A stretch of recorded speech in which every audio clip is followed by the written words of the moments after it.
I've grown with the company. I think where I found myself is it's really about learning how to keep that balance of leading with your head, but also with your heart. And you know that there's times that those things are going to be in conflict with one another. But I think my goal as CEO is to continue to do that with that right balance. And even when those things might be in tension, my head versus my heart, I have to focus on what's best for RS&H as a whole.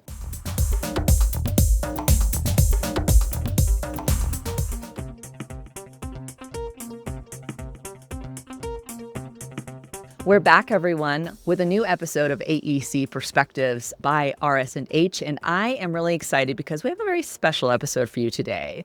We always have very special people on this show. I'm so excited to introduce to you today's very special guest, Lisa Robert, who is the new CEO of RS&H. She brings over 35 years of visionary leadership and engineering expertise to her role at the helm of the nationally recognized, employee-owned architecture, engineering, and consulting firm. A licensed professional engineer, Lisa's career spans pivotal roles in both public and private sectors, including her instrumental leadership as Chief Operating Officer of RS&H.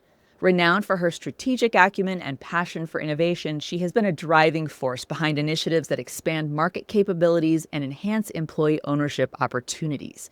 With her hands-on approach, Lisa listens intently and prioritizes her team's and clients' needs to drive meaningful progress. Under her stewardship, RS&H will navigate a bold path forward, focusing on delivering sustainable, client-centered solutions while cultivating a culture that values every associate's contribution.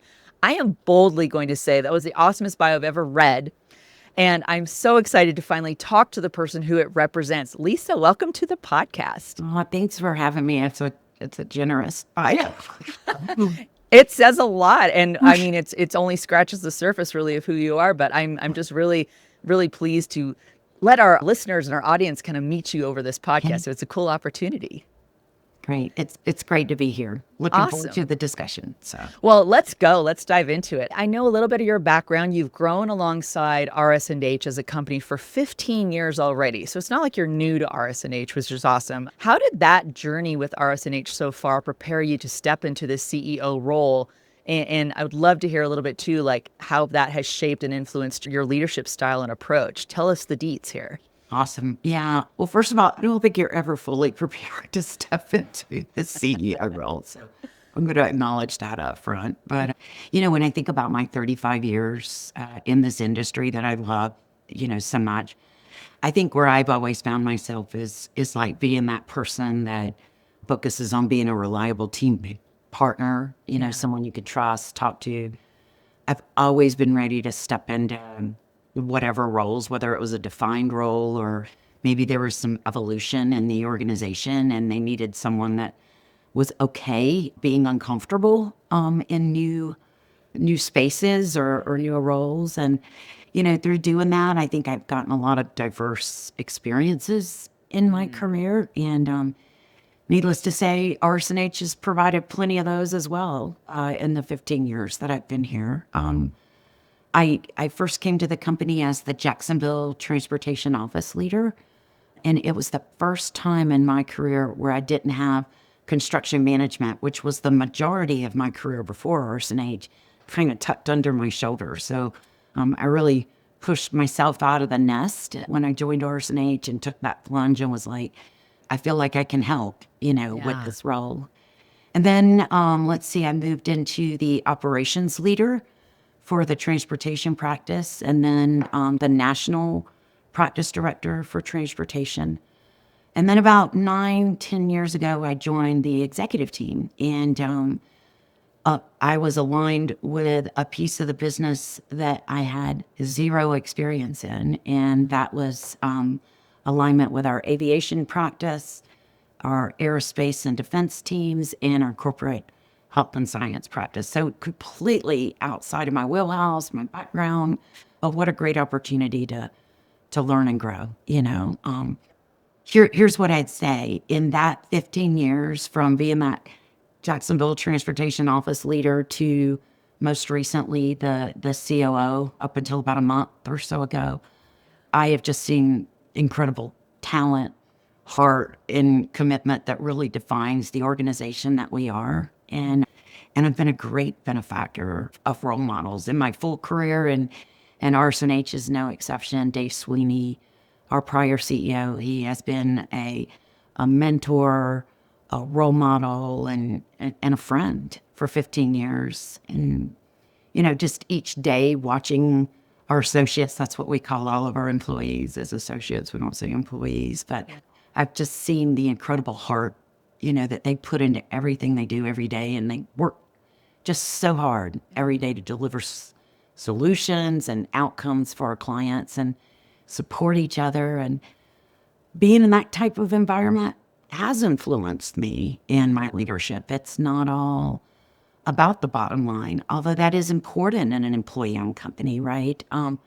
It's not all about being right in every decision and in every moment in time. And, as I've grown with the company, I think where I found myself is it's really about learning how to keep that balance of leading with your head, but also with your heart. And that there's times that those things are going to be in conflict. Right.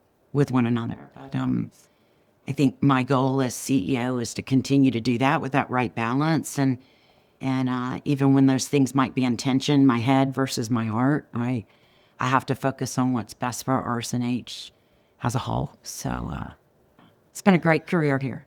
Yeah, it sounds like it. And I got to say, too, one thing I've noticed, and I think you've listened to some episodes of the podcast as well, unfailingly, I always hear a lot of shout outs whenever we talk to someone from RS&H who's on this podcast, and they always will call out somebody at the company who inspired them or meant something to them. And I just find that very refreshing too. And I'm sure our listeners do as well, because it's like, and even you just kind of exhibited that where you're like, look, there was a lot that got me here, a lot of experiences, but people as well. And I love that you mentioned too, that it's associates, that you really do have that culture and focus there too. So I just think that's so cool and, refreshing. We can often maybe have a CEO sitting, in a guest seat on a podcast and, spout on with a lot of platitudes, but that felt very heartfelt, what you're talking about and what brought you here today. So I think that's part of our DNA as an organization, and it's special and something I want us to continue to fiercely protect as we continue to grow and evolve. So.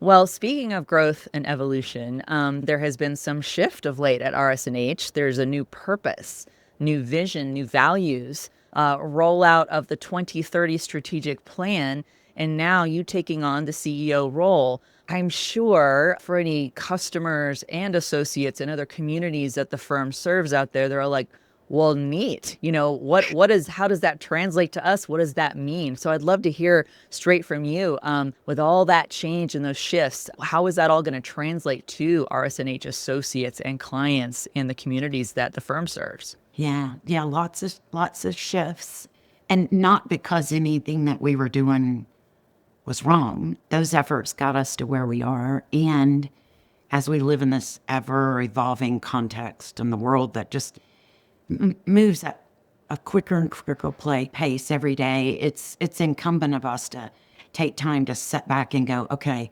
what is our next steps in our journey together, and what are the elements that we need in place to support that? So, for me, these shifts, I think was the word you used, are really more of pivots to acknowledge where we've been and also set the stage for where we're going. And when we do that, we've got a strong foundation for our company, right? A foundation that sets the stage for our strategic plan and what I know we can achieve in our industry, but that also reflects like our identity about who we are, as well as our aspirations as an organization. So, really it's about aligning us to outcomes and creating a clear line of sight to the objectives that allow us to unite as one company, where we're acting in a manner that we take the greatest challenges of our clients and our communities face, and really just give incredibly impactful solutions that solve those needs today, but also for the future. Our purpose, vision, and values, it's 11 words. They're simple, they're elegant, they're impactful, they're memorable, and they connect with our associates. Just this past weekend, I was at a meeting with our construction management team, and they did an exercise where they went over the purpose, vision, and values and talked about how does that connect to them in their line of business. And I had so many people come up later and was like, I see it. I feel Nice. it. I know, how I connect. So part of it is just unifying our organization, right? There's a great Simon Sinek quote that I say often, and it says, when people are financially invested, they want a return, but when they're emotionally invested, they want to contribute. And so through this effort, what we're doing is building a place where people are emotionally invested. So real quick, because I love those 11 wonderful, Yes. elegant words. Our purpose is creating tomorrow together. And what that really hones in on is just, it conveys this strong sense of collaboration, forward thinking, and it speaks to our idea of our collective effort to shape a better future, right? It emphasizes the importance of working collaboratively, not just internally, but with our clients, our teaming partners, our communities to drive progress and make a positive impact, right? And, for me, when I think about it, it makes me think about innovation, right? Where we're creating new ideas, solutions. It's future focused because we're reinforcing our commitment to a better tomorrow and a better future. Yeah. And the most important thing is collaboration, right? None of us can do anything alone. And it just reinforces the importance of teamwork and partnerships and achieving shared goals and outcomes. So delivering solutions that inspire, that's our vision statement. And, that's just so powerful to me. And hopefully I can give you some examples later of what it means to me and how I see it in action. But it really seeks to just highlight that commitment to providing innovative and also impactful solutions that not only meet the needs of the clients, but that create this environment that motivates and uplift those that come into contact with them. So it's a much bigger vision than just what those 4 words, might imply. And we do that through progress, we do it through innovation, we do it through excellence, and we do it through confidence and ensuring that the solutions we're providing have meaningful and positive impacts. And then our core values, 4, together they spell I act. So I, integrity, right? It's making sure our actions and decisions are made with honesty, strong moral principles, right? That's how we build trust with our clients, with each other, with our partners, right? Accountability, that means we take responsibility for our actions and outcomes, right? Individually as well as a team. And that type of thinking, it really promotes reliability and trustworthiness as well, internally as well as with our clients and communities, and ensures that everyone is committed to delivering high quality outcomes in every interaction we have and every decision that we make. The C is curiosity. This is one of my favorite ones. I'm a lifelong learner. I always say if I don't go to bed smarter every night, then I need to quit doing what I'm doing because there's always room to learn and grow.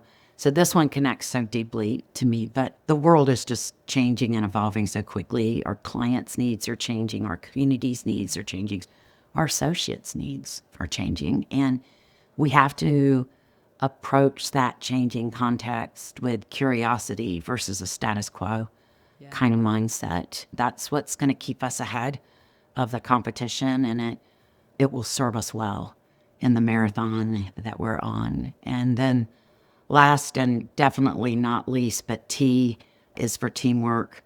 It's really at the heart of creating tomorrow together, right? And really just re-emphasizes the importance of working together internally and externally to achieve common goals. So it's exciting stuff. And it's really exciting when I hear our associates saying it back to me or recognizing someone for upholding our core values, or here's how we delivered a solution that inspires. I mean, it's good. It's good. Yeah. Well, first of all, props for 11 words. I mean, I think we all can relate to. A lot of us have been places, maybe sometimes the purpose, vision, values is not 11 words. It's a lot longer. It might be, which is Ours used to be. fine, right? Where it's like, fine, those are very lofty Yeah. ideals and great. Yeah. It's a little bit harder to memorize and stuff. And, we all know too, I mean, it's a little bit easier to grasp and internalize and get that stuff. And it's like, hey, this is something that becomes an earworm and I can remember it. And Yeah. then it's easier for Exactly. me to live it. And I wanna actually take cue from you because you said you might have some examples of how you've seen these play out. And yeah, I Yeah. definitely would love to hear, how do you personally connect with the new purpose, vision, and values, those new 11 words? How do you see those play out in actual real life examples and ways that you experience it? Yeah. Yeah, for sure. So when I think about our vision, delivering solutions that inspire, again, that resonates so deeply. And, a lot of times we're so busy, maybe doing the work, that we don't have moments to step back and understand how that work is creating a positive impact, right? Yeah. So it was probably about 2 years ago. I was at a groundbreaking ceremony for new runway at the Raleigh-Durham International Airport. And they had the runway shut down for the groundbreaking ceremony. The new runway was being constructed parallel to it, but they wanted the groundbreaking ceremony on the existing runway because it was a replacement of that runway.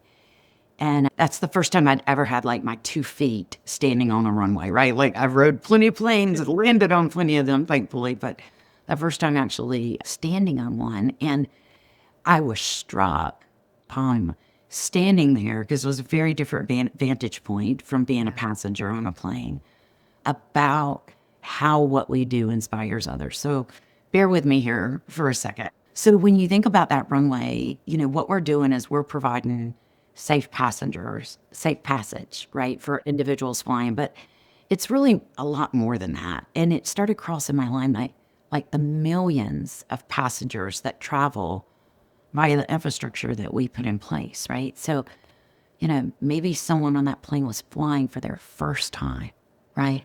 Or maybe they were visiting a family or reuniting with long lost friends, right?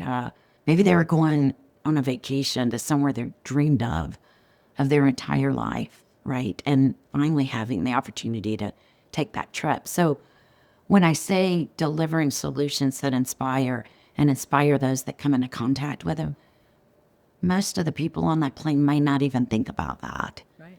But we think about that. That experience, that we're serving as a passageway for those experiences. Here's another example. So we do cancer treatment centers. And, part of that, obviously, it's got to be technology, appropriate. It's got to be comfortable, appropriately laid out, etc. But when you take it to the next step, and we're providing facilities that are comfortable for the patients, right, that are aesthetically pleasing, that are embracing state-of-the-art technology that helps them to deal with this horrible, horrible disease, right? That's inspiring. There was a story lately, about a year and a half ago. We finished a cancer treatment center, and I'm sure you're familiar about when a patient finishes their treatment, they ring the bell, right? Yeah. And so that was incorporated into the design of this facility. And our architecture and engineering team that did that design, they got together as a team and they braided the ribbon for the bell that was going to be hung in that cancer treatment facility, right? And Yeah. we know that ringing of the bell is symbolic in nature and not a guarantee to defeating this horrible disease, but it's really more about those patients having a moment to celebrate their staying power through what is an incredibly difficult period of their treatment, right? And to know that our teams are providing an environment that helps those patients during that treatment, that's a solution that inspires. So those are a couple of ways that connects with me. I mentioned a moment ago about the values, and that one of my own personal values is lifelong learning.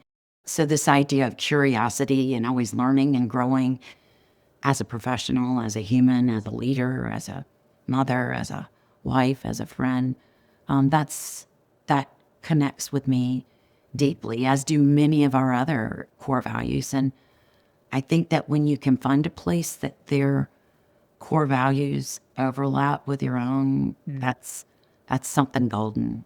And I've been fortunate to find that place.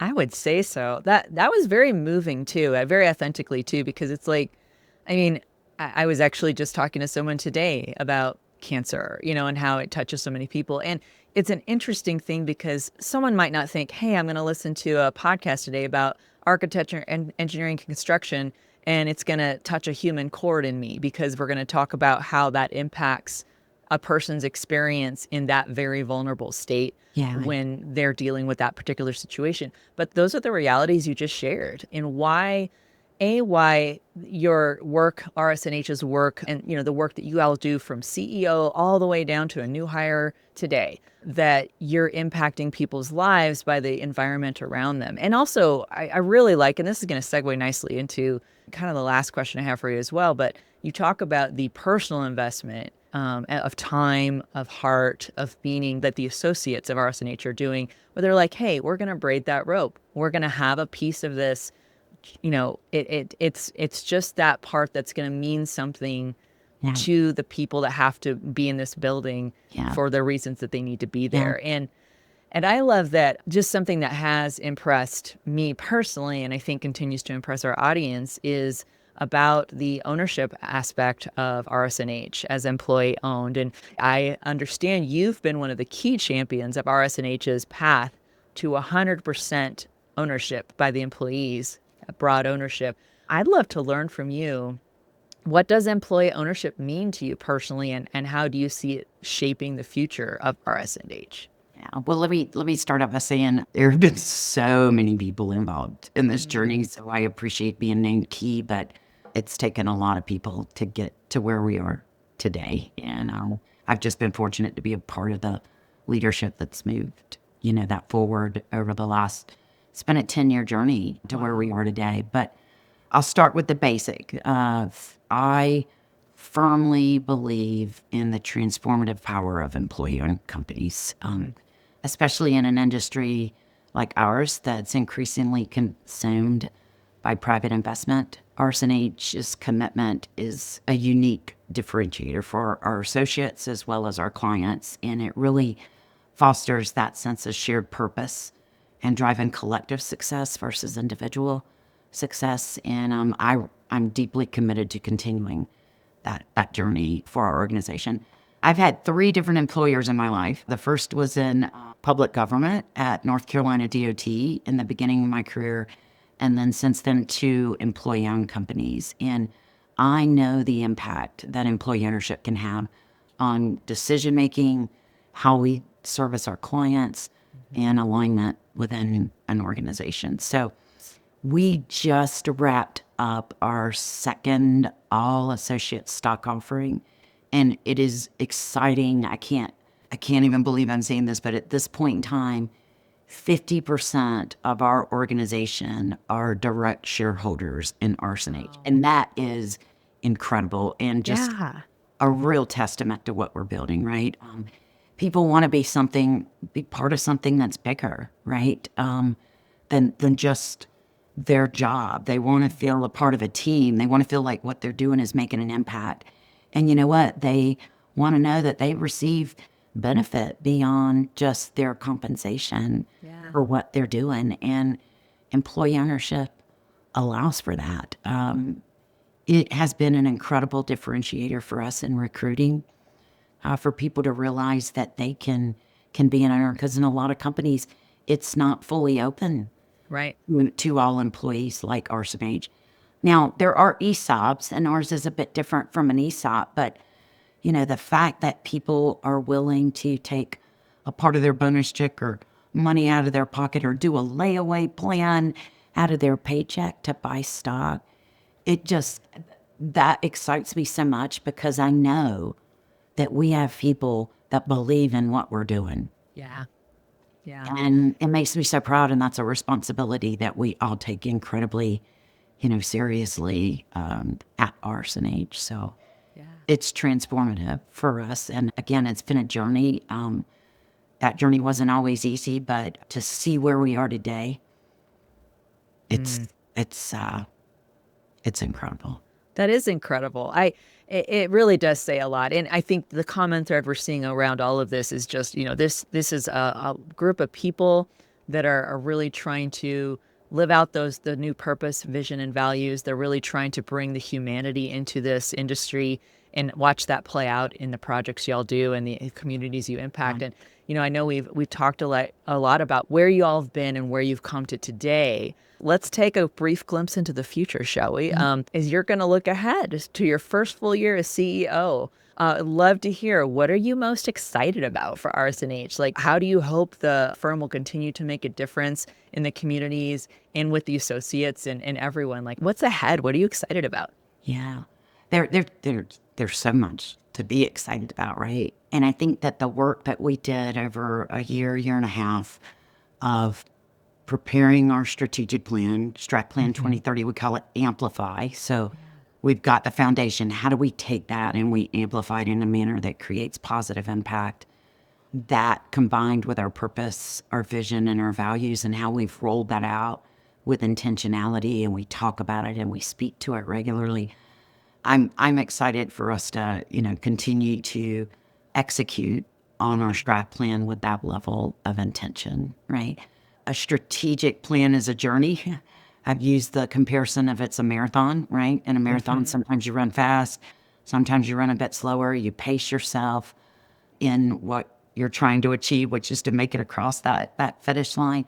That's how we've got to approach the strategic plan and meet that balance of working with intention and urgency while also focusing and aligning around the things that are going to create the greatest impact and the outcome, right? So as I look forward, I see us embracing innovation, really leveraging our industry and market insights to deliver faster, smarter, better, and more transformative solutions for our clients and meet their needs. And that in turn creates opportunities for our employees, our associates, right? It helps our clients. So, I think that's what I'm excited about, is working with that intentionality and urgency on the things that are important for us. Because in the end, we're moving forward together and building a team that needs to continue to evolve, be adapted.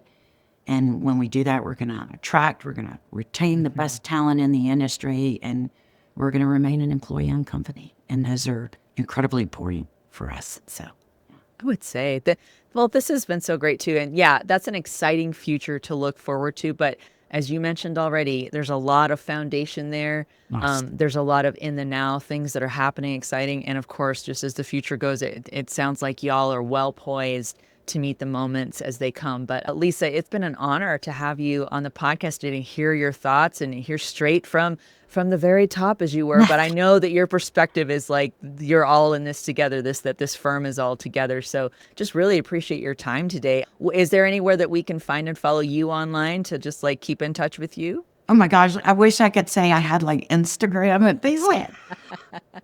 That's okay. I barely have Instagram. Oh, So the LinkedIn account.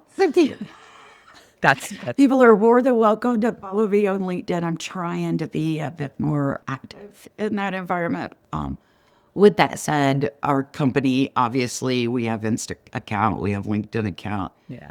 Follow us there, see the great things going on. We have great brand ambassadors, employees out there that are just sharing the great work that we're doing here. And happy to talk with anyone about the wonderful future we have and where we're going.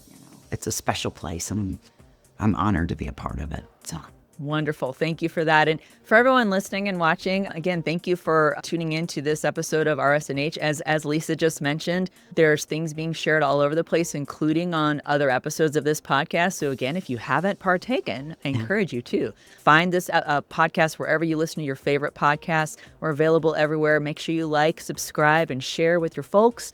And leave us a review because we like to hear how we're doing there too. But we'll see you on a new episode of AEC Perspectives by RS&H coming soon, right to your earbuds and right to your screens and right from RS&H. Lisa, again, thanks so much for your time today. Thank you, Rachel. I've enjoyed it.